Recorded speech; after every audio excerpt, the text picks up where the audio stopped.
If you see one of those things, you do not hesitate. It's coming. It's coming back! Over the past decade, video game remakes have become more and more prevalent. Most years see at least one major remake attempt to rekindle the nostalgia of old fans and show new players the achievements of days gone by. And while there's an argument to be had about games being stuck in the past, we can't deny what a thrill it is to see our favorites of yesteryear given a modern makeover. Remember when Final Fantasy VII's Cloud was 6 purple polygons and a yellow spike? Well, he's a supermodel these days. The spikes are still there, thankfully.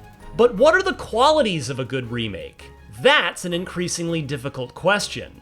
Once upon a time, it was enough for a remake to simply update something with modern graphics. But as the game industry has evolved, so have tastes and gameplay systems, and thus remakes have changed too.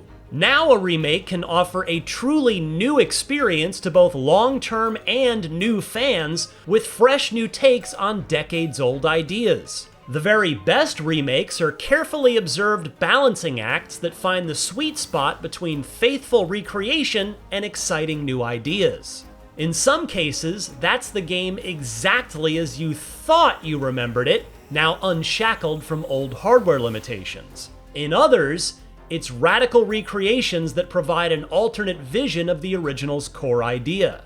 With all that in mind, let's explore the very best video game remakes. These are the 15 strongest examples of remakes, judged not by their overall quality as games, but by how each project achieved its new, upgraded ambitions and brought new perspectives to old classics.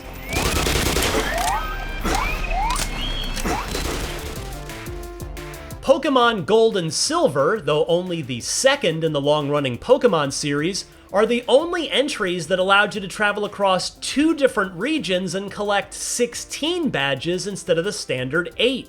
That meant 2 endgame challenges to conquer, 2 sets of legendary Pokemon to collect, 16 different gym leaders to defeat, and more. The enhanced Nintendo DS remakes bring that sprawling journey into full color and utilizes the superior hardware to seamlessly bring improved music, better UI, and Wi-Fi capabilities. With the addition of new content like the National Dex, increasing the total Pokemon from 251 to 493, the grueling Battle Frontier, and everyone's favorite, the Pokathlon minigames, there is so much more to explore. More importantly, HeartGold and SoulSilver introduced the Pokewalker, the original Pokemon Go, which allowed you to take your favorite Pokemon outdoors and gain levels by walking around, or cheat by shaking the Pokewalker.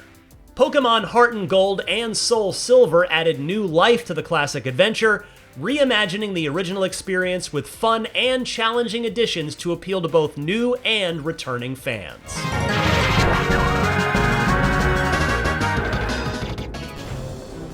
Following the mammoth success of Breath of the Wild, Nintendo did a complete 180 for its next The Legend of Zelda project. Rather than the grand and ambitious open world of Hyrule, it looked back to the compact and twisty overworld of 1993's Link's Awakening. The 2019 version of this Game Boy classic is near enough a beat-for-beat remake, just reimagined with a delightfully cute toy town aesthetic. This faithful approach means that the distant memory of one of Link's earliest adventures is fully restored, now elegantly elevated thanks to its seamless map and more easily navigated dungeons.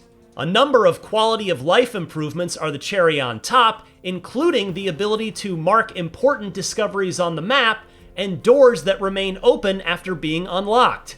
Seriously, you wouldn't believe how frustrating that one was back in the 90s. This Switch remaster does unsuccessfully try something new with the lackluster build-your-own chamber dungeon systems, but everything it recreates, it does so with an enchanting touch.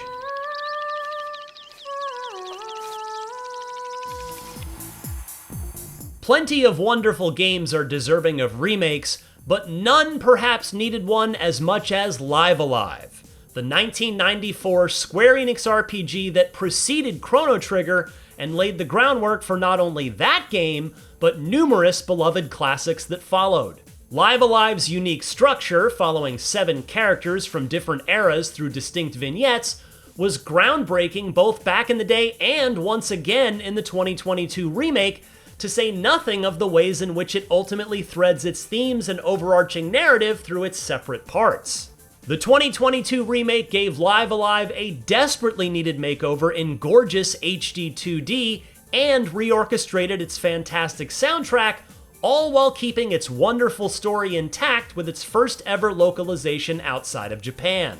In a final flourish, Live Alive's remake adds a small but massively impactful piece of new content in its final hours that throws its ending into a hopeful new light and makes its emotional conclusion all the more powerful. The philosophy behind many remakes is unlocking ambitions that were once hindered by technological limitations. Metal Gear Solid Delta Snake Eater makes the interesting decision to embrace those limitations. Its sprawling Soviet jungle remains divided by load screens, the scope of its play space is defined by the limits of the original PlayStation 2 hardware. You'll see the term faithful remake used a lot through this list, but none are as faithful as MGS Delta. This is a PS2 game in PS5 clothing. But what a PS2 game it is. Arguably the pinnacle of Hideo Kojima's career, what was once a groundbreaking stealth game is now an enduring classic thanks to its playful approach to Cold War espionage and its dramatic, cinematic story. Snake Eater has been iterated upon many times across the years, and MGS Delta collects together years of improvements and enhances them all with incredibly glossy modern graphics and an updated control system that finally turns Snake into the nimble operator he was always meant to be. This may not be a revolutionary remake, but it does a solid job of preserving perfection for a brand new generation. Who's that? There are a number of remakes on this list that were developed by studios that didn't create the original game, but there is only one that was developed by fans of the original. Black Mesa is a complete remake of Valve's Half-Life, created by enthusiasts and officially supported by the original developer. And you can easily see why it won that support. This is a truly phenomenal rebuild of one of the most important first-person shooters of all time. It captures the distinctly creepy atmosphere and excellent combat that made Half-Life such a pioneer, while also augmenting almost every level with something new, be that a reimagined combat encounter or a Half-Life 2 style physics puzzle. But it's the final missions that really make Black Mesa a vital part of the Half-Life story. The original game's final arc, set on the world of Zen, is infamously a bit of an underdeveloped slog. Black Mesa completely redesigns that final stretch, eliminating the tedium and injecting a sense of creative alien wonder. And while it's true that Black Mesa took so long to create that by the time of its release it already looked dated, that's only true if you consider it from a purely technical standpoint. Take one look at Zen, or the eerie abandoned corridors of the titular facility itself, and there's no denying that Black Mesa is an artistic triumph. It may literally be in the title, but Final Fantasy VII Remake is more than just a remake. It's also a reimagining of the 1997 JRPG classic, a reinterpretation of its achievements, and somehow also a sequel to the game it recreates. Oh, and it also only covers around the first 30% of the original story, which has been transformed from a brief journey through the city of Midgar into a massive 30-plus hour adventure. This approach certainly isn't for everyone, but you can't deny the ambition of this lavish project. This first chapter of the 3-part Final Fantasy VII Remake is a stunningly gorgeous RPG that gives new life to some of gaming's most memorable characters and settings. With all that extra time, it successfully expands upon the story and weaves in new plot threads, such as robust backstories for members of the Avalanche team, more believable relationships between protagonist Cloud and his new buddies, and a better sense of life in the Sector 7 slums. On top of all that, It also completely revamps the combat system, creating a brand new, action-heavy, real-time system that feels both exhilaratingly new and highly evocative of the original game's turn-based battles. FF7 Remake's approach is exemplary, and makes many other games on this list feel more like remasters than remakes. Shadow of the Colossus was a landmark achievement when it hit the PS2 in 2005. Developer Team Ico built a lonely, desolate, deeply affecting world using hardware that could barely render its vision.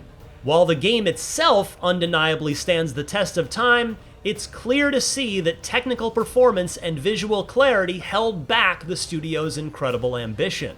Fast forward 13 years, and Bluepoint Games crafted an incredibly faithful remake focused on overcoming those technical limitations so that the soul of the project could achieve its true ambitions. With a much steadier frame rate, gorgeous graphics, and a commitment to keeping the events, systems, and mechanics of the original intact, Bluepoint absolutely hit it out of the park. It was such an achievement, in fact, that it won the studio the chance to remake Demon's Souls, as well as laid the groundwork for its acquisition by PlayStation. After reaching the heights of Dark Souls 3 and Bloodborne, it was hard not to see 2009's Demon's Souls as the aging, hollowed precursor to From Software's mighty success story.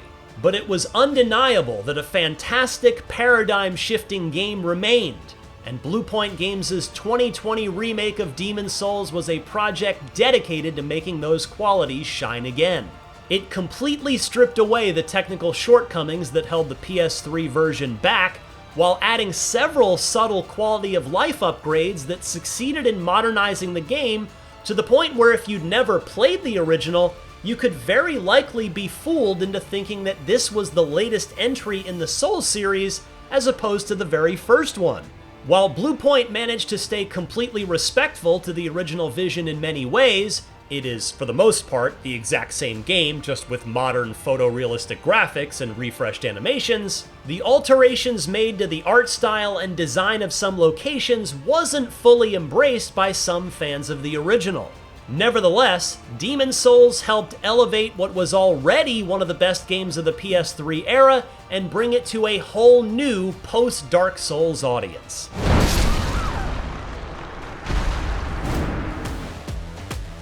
The original Metroid was a groundbreaking NES game back in 1986, but when looked at through a modern lens, it's hard to argue that it holds up. Fortunately, Metroid Zero Mission exists. Developed 18 years later, rather than opting for a 100% faithful remake with a couple of modernization tweaks, Metroid Zero Mission is instead a game rebuilt from the ground up using the original Metroid as a blueprint for its story and level design. By allowing itself to explore beyond the boundaries of the source material, Nintendo was able to draw new inspirations from the more modern 2D Metroids, like Super Metroid and Metroid Fusion. Zero Mission is now over 20 years old, and so the idea that it's a modern version of Metroid is something of a bygone era. However, it remains an expertly crafted reinterpretation of one of Nintendo's best ever games, and is both young and strong enough that it still holds up to this day, not only as one of the best Metroid games, but also one of the best remakes. Capcom has become somewhat synonymous with the idea of remakes, having now rebuilt no less than 4 of its Resident Evil games. Among them is the legendary Resident Evil 4, Leon S. Kennedy's action-packed descent into the Las Plagas-infected Spanish countryside. Of all the games Capcom has reinvented, Resi 4 was the one least in need of a refresh, but despite that, the RE4 remake is an astonishing feat that helps elevate an all-time classic. Purist fans may have been annoyed by the erasure of the original's more eccentric ideas, but they have been replaced by an altogether darker, more horrifying tone that syncs Resident Evil 4 with Capcom's other recent remakes. It also benefits from snappier, more energetic combat, complete with an excellent knife parry that makes fighting both the Armadura enemies and the Krauser boss battle much more intense. Perhaps most importantly, it vastly improves Ashley, both in terms of her depiction and the mechanics around protecting her, eliminating any sense that Resident Evil 4 is an annoying multi-hour escort quest. Combine all that with an incredibly handsome graphical makeover, and you've made a masterpiece feel even more essential. Last lesson starts right now. Fans of the Persona series are no strangers to new versions of the beloved Atlas RPGs arriving soon after the initial release. Persona 4 Golden and Persona 5 Royal both added significant social link, story, and dungeon additions, for example. But in terms of a full-on remake, Persona 3 Reload is the first to have undergone a complete overhaul. Reload took the game's foundational bullets and rechambered them into a much more stylish weapon, one that borrowed the best-in-class UI and menu systems of Persona 5 and rebuilt its colorful high school surroundings and spooky Shadow Realm from the ground up. Perhaps its most exciting addition is the way Reload tweaks Persona 3's battle system. Informed by the series entries that came after it, combat is a much more enticing prospect, thanks to the introduction of new skills, the ability to directly control each party member and shift between them baton pass style, and the brand new Theurgy system that allows for personas to perform devastating ultimate attacks. All of these changes, among others, breathe new, exciting life into an already treasured RPG, meaning Reload is now the definitive way to play Persona 3. Justice wins again! Mission complete. Team Silent's original Silent Hill 2 is rightfully considered one of the most affecting survival horror games of all time, and Bloober Team's 2024 remake does nothing to diminish that. While the PS2 original has an incomparable, unsettling atmosphere thanks to its technological limitations, the remake uses modern graphical and sound techniques to generate a complementary, oppressive tone. As you explore the strange, abandoned town of Silent Hill, you can't help but let the dread creep in. Bloober's creation is incredibly faithful to the original game, following the same plot beats and exploring the same environments, but its new over-the-shoulder camera both pulls you deeper into its terrifying world and makes combating the town's grotesque inhabitants more intuitive. Those combat enhancements can really be felt in the boss battles, which are now reinvented as terrifying engagements rather than repeating the attritional slogs they once were. But really, it's the modern presentation of this bleak story that really makes Silent Hill 2 a vital remake. Actor Luke Roberts breathes fresh new life into protagonist James Sunderland, providing a deeply troubled, nuanced performance that anchors this tale in inescapable grief and guilt. When it comes to faithful remakes that largely stick to the core design established in the original and focus instead on bringing everything else up to modern standards, there aren't many games better than the original Resident Evil remake. The R-Remake adheres to everything that was intrinsic to the original, from the pre-rendered backgrounds to the tank controls to the limited inventory that forces you to make tough decisions on what to keep and what to toss. All these may be incredibly familiar for those who were there back in 1996, but they're polished up to beautiful new standards. It may have old ideas, but it plays fantastically, which is impressive, considering this remake is already much older than the original game when it was made. But Resident Evil isn't just a shinier version of its source material. It also adds several entirely new features that change up the experience and give it its own identity. Whether it's the terrifying addition of dead enemies resurrecting as powerful Crimson Heads, unless you have the foresight and resources to burn the corpses, or the brand new plot thread involving the horrifying Lisa Trevor, Resident Evil's remake shines because not only is it a faithful remake that brings the PS1 classic into a modern light, but also because of the ways that it separates itself from that classic to become something even better. After having successfully pulled off a radical reimagining with the first game in the trilogy, Square Enix faced a more daunting challenge with the second chapter of its Final Fantasy VII Remake project. It needed to recreate the most expansive section of the original game, redesign a huge variety of locations, including a whole theme park, add a number of new characters, and restage one of the most important emotional beats in RPG history. As with its predecessor, not all of these ambitions are met equally, but FF7 Rebirth is nonetheless an incredible, transformative achievement. The most immediately impressive factor of Rebirth is its scope. While it doesn't totally leave Remake's linear structure behind, much of Rebirth takes place in sizable open hub worlds. While there is a touch of the Ubisoft box ticking about them, they're elevated by a smart approach to exploration that introduces a brand new gimmick with every zone, from buggies to planes to chocobos that can climb walls and glide across chasms. It's a smart reinvention of the original game's freely explored but ultimately empty overworld. But it's the continuation of Remake's story and emotional core that makes Rebirth so strong.